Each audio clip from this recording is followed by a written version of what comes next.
noches, ¿cómo les va? Gracias por acompañarnos como siempre. Soy Carlos Brown, estamos todos los días miércoles a las 19:30 en vivo por la señal Metro en nuestro programa El Estado que Viene. Y nuestras vías de comunicación son el 5277-0041 para dejar sus mensajes, el 155020-7127. Y el correo electrónico elestadoqueviene@elmetro.com. En el programa anterior estuvo Jorge Ceballos, dirigente del Movimiento Libres del Sur, y José Uturbey, vicepresidente de la Unión Industrial. Tuvimos un excelente programa y, como siempre, con muchos llamados telefónicos que en la medida de lo posible pasamos al aire. Bueno, hoy voy a hacer una pequeña editorial, después vendrán los auspicios y tenemos nuestro invitado de hoy, que es Félix Díaz, que es el representante de la comunidad QOM, que viene reclamando, y ahora lo vamos a analizar, desde hace mucho tiempo. Pero hoy quiero referirme a la marcha que está en este momento culminando y vinculado con el tema de la violencia de género, que se ha planteado en Twitter con la denominación Ni Una Menos, y en todos lados con Ni Una Menos como leyenda. Bueno, realmente una cosa impresionante la cantidad de gente que ha concurrido. Yo estuve acompañando incluso a Momo Venegas y una cantidad de otros dirigentes, y quedamos impactados porque la gente se movilizó en forma espontánea, planteando la necesidad de que concluya estos ataques hacia las mujeres, extremadamente injustos bajo todo punto de vista. Bueno, ustedes han visto en la televisión la cantidad de casos que se van manifestando, que se van señalando, de todo tipo, vinculados con abusos sexuales, con violencia, con muertes, que dejan a uno, digamos, impresionado, pasmado ante el cúmulo de tantos casos y la violencia que esto genera. Así que la gente se ha lanzado a la calle. No se quiere violencia. Yo creo que es una cuestión ya generalizada. La gente está harta, cansada de los hechos de violencia, que hoy se manifiestan vinculados con el tema de la violencia de género, pero que hay infinidad de casos relacionados con la seguridad de las personas. Todos los días nos enteramos de homicidios, de asaltos, de violencia en las calles, inusitadas, personas que, bueno, uno de los casos fue esta película argentina, que yo realmente me impresionó tanto que no pude terminar de verla porque realmente no me gustó, y está relacionada con estas situaciones que parecen incomprensibles, que uno dice no puede ser que sucedan, desgraciadamente suceden. Entonces puede ser que la marcha de hoy, vuelvo a insistir, multitudinaria en el Congreso de la Nación, pero multitudinaria en casi todas las ciudades de la Argentina, en el interior, han sido brutalmente importantes, que esto impacte suficientemente a aquellos que tienen la responsabilidad, empezando por el Gobierno Nacional. Y yo no quiero cargar las tintas contra el Gobierno Nacional, pero ¿saben qué? No han reglamentado la ley que ha sido sancionada vinculada con la violencia de género. ¿Cómo puede ser que un hecho tan lamentable, el Poder Ejecutivo no reglamente la ley y salgan organizaciones vinculadas con el Poder Ejecutivo, con el gobierno, a sostener la justicia de este reclamo? Pero no se han preguntado nunca que lo primero que tienen que hacer es reglamentar la ley y después aplicarla. Aquí hay que cumplir las leyes de todo tipo, forma y característica, para lo que quieran. El drama, ¿sabe cuál es? No se aplican. O cuando se aplican hay jueces que miran para otro lado, o sancionan cosas vinculadas con este concepto garantista tan absurdo, no en todos los casos, pero en muchos casos que realmente a uno lo deja pasmado. Así que dicho todo esto, ahora vienen los auspicios y con nosotros Félix Díaz, vuelvo a insistir, representante de la comunidad QOM, que es víctima, él y su comunidad, el conjunto de su comunidad, de otro hecho de violencia, porque hay muchos sistemas de violencia. Lo que están sufriendo ellos desde hace muchísimos años es claramente una violencia institucional. Los auspicios y con nosotros Félix Díaz.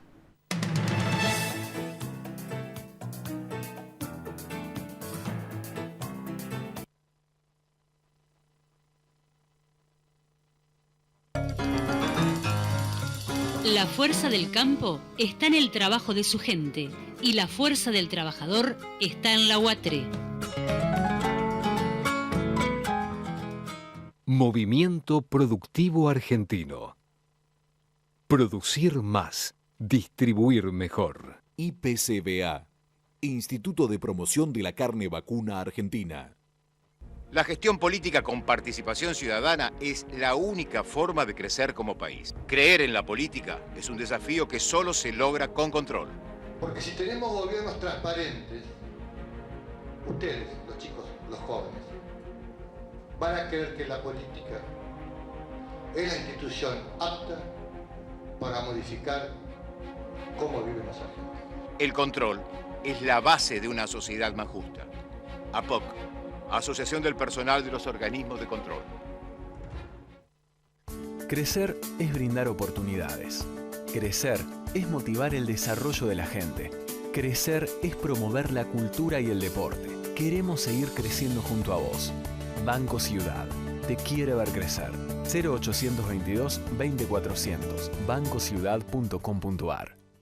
Había una vez un municipio que soñó con mejorar la calidad de vida de su gente y construyó casas de primera calidad que conforman 18 complejos habitacionales. Puso en funcionamiento un magnífico polideportivo y diseñó, desarrolló y edificó el nuevo Palacio Municipal y el Consejo Deliberante. Un municipio que soñó.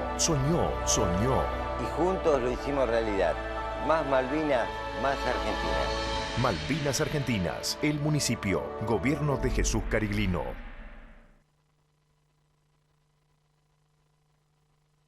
El trabajo diario de miles de argentinos, sumado a la inversión constante en tecnologías de punta, hacen de la producción y exportación de cereales y productos oleaginosos la mayor fuente genuina de divisas, contribuyendo significativamente al crecimiento de nuestro país. Pablo Picasso llega a San Martín. No te pierdas la muestra original de grabados de uno de los mejores artistas plásticos del mundo en el Museo Casa Carnacini, Pueyrredón 2720, Villa Ballester, hasta el 28 de junio. Busca los horarios y agenda de actividades en sanmartin.gov.ar o llama al 4847-5042. La entrada es libre y gratuita. Municipalidad de San Martín. Auspicia este programa. LAN. El encanto de volar.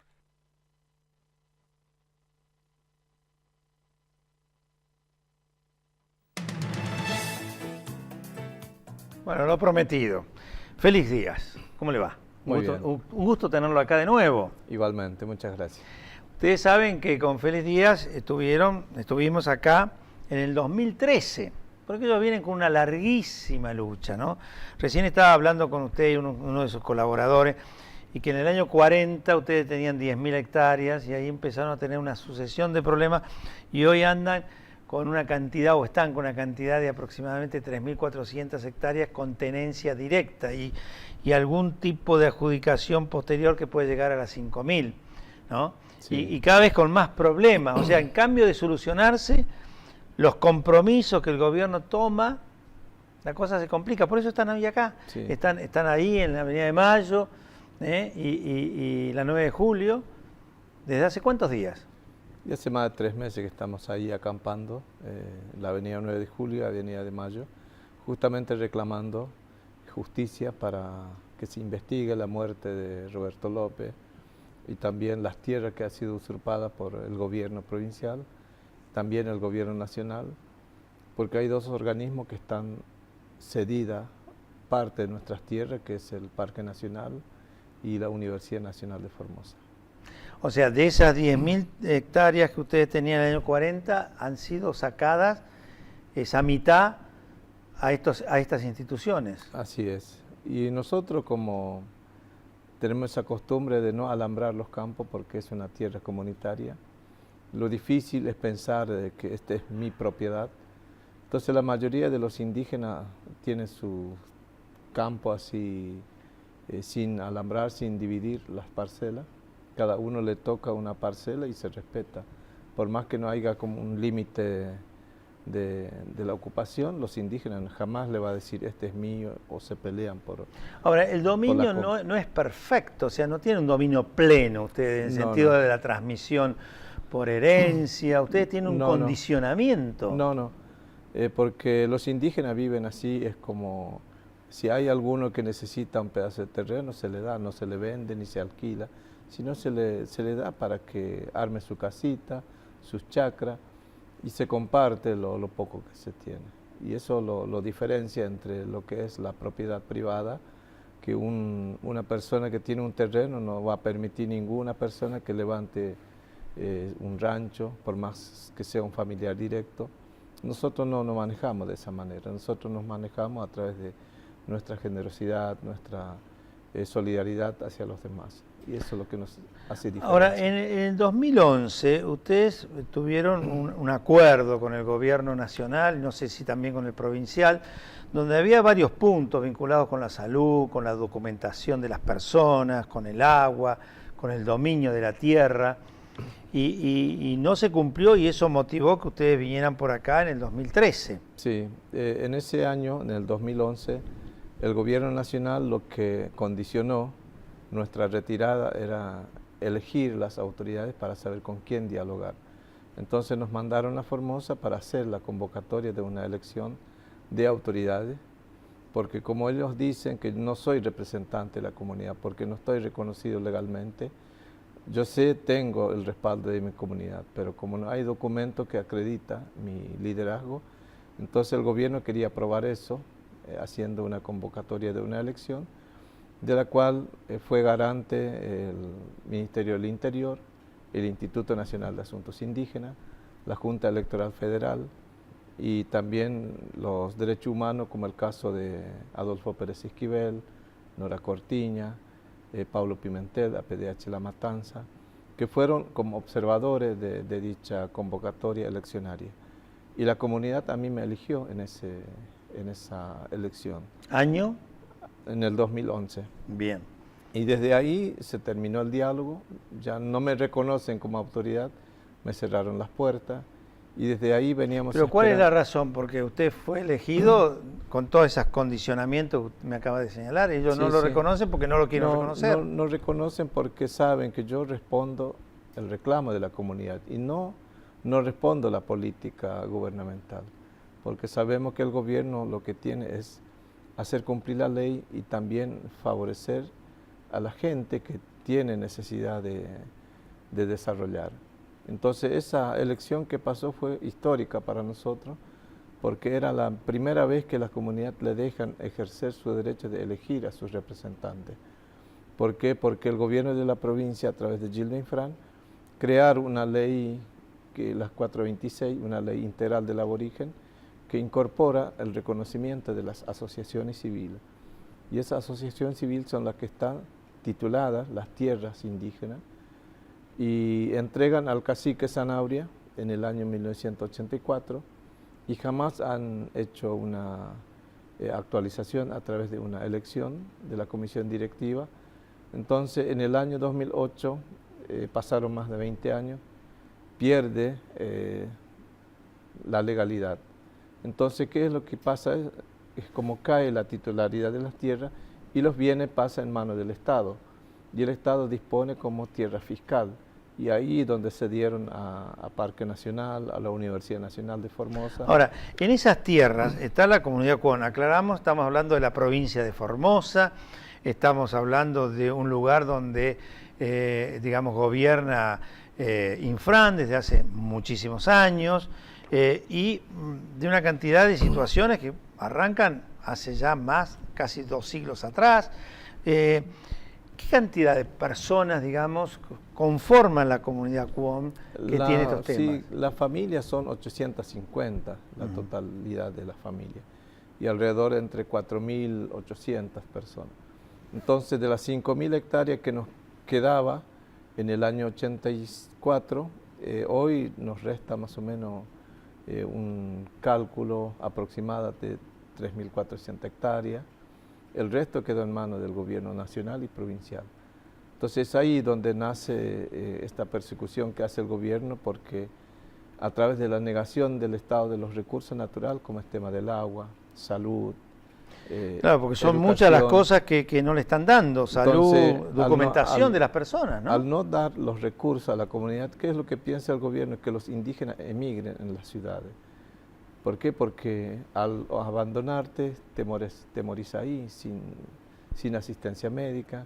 El agua que se instaló en el año 2011 y 2012, se crea una red de agua potable en nuestra comunidad, producto de nuestras denuncias, y también la Corte Suprema le exige a la provincia que resuelva el problema.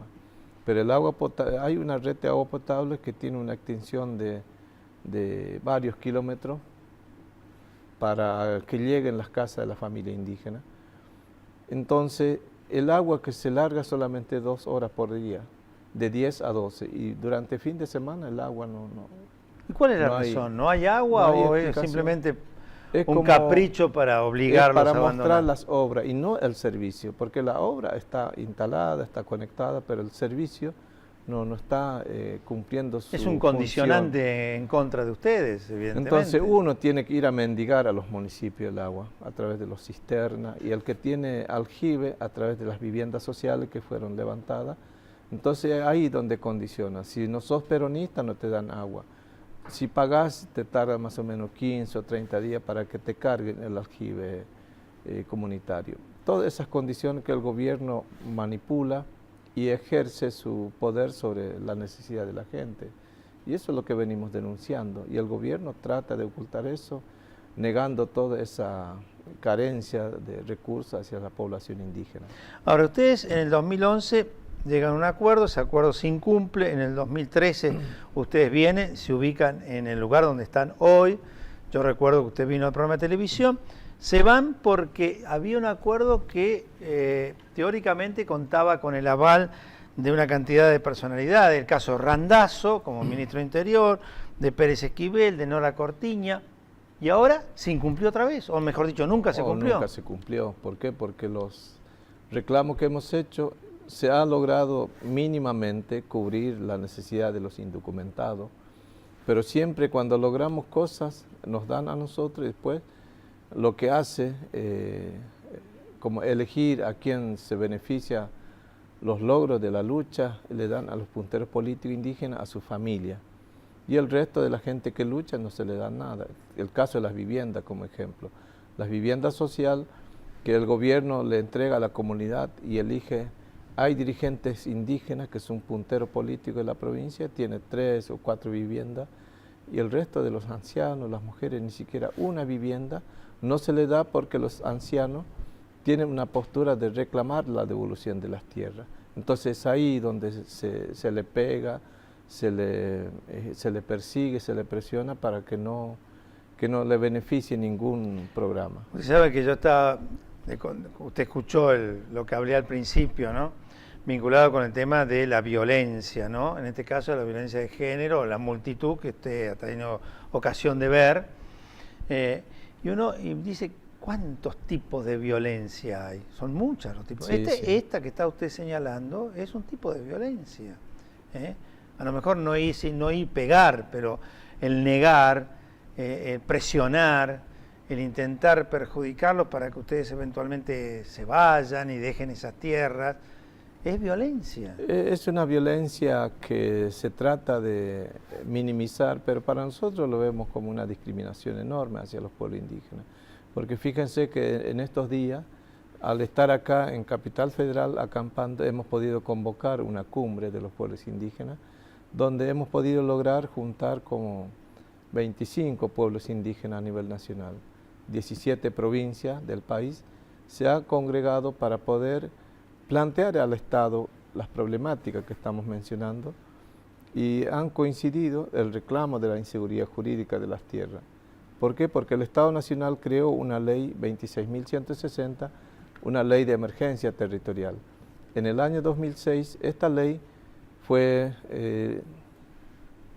lanzada, que tenía 4 años de duración, terminaba en el año 2010 y volvieron a prorrogar hasta 2013, y después termina 2013, fueron a prorrogar para el 2017. Cada prórroga de la ley se destina 30 millones de pesos para hacer relevar las tierras indígenas de las que está en conflicto, y ninguno de los conflicto se ha resuelto y se gastó más de 90 millones de pesos a hacen? nombre de los indígenas. Pero que eso va para actividad burocrática. Es que no se sabe a dónde se destinó, porque pedimos informe y no nos dan. Toda esta injusticia que nosotros sufrimos, nosotros como pueblo indígena tenemos problemas judiciales por causa de reclamar y exigir la aplicación de nuestros derechos. Estamos siendo procesados, investigados, y los policías que han matado a nuestros hermanos están todos libres. Las tierras usurpadas también está como sin resolver para nosotros. Y esa es una de las injusticias que sufrimos día a día. Ahora, ustedes están allí ubicados en un lugar más que neurálgico de la capital federal, como es Avenida de Mayo y la 9 de Julio. ¿Han ido a verlos? ¿Han ido a hablar con ustedes, las autoridades nacionales? No, en ningún momento.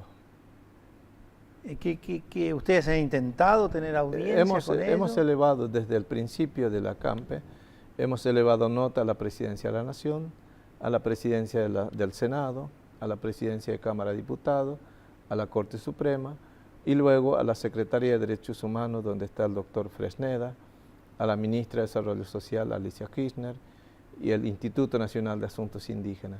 Y ninguno contestaron, ni siquiera por escrito. Nos ignoran.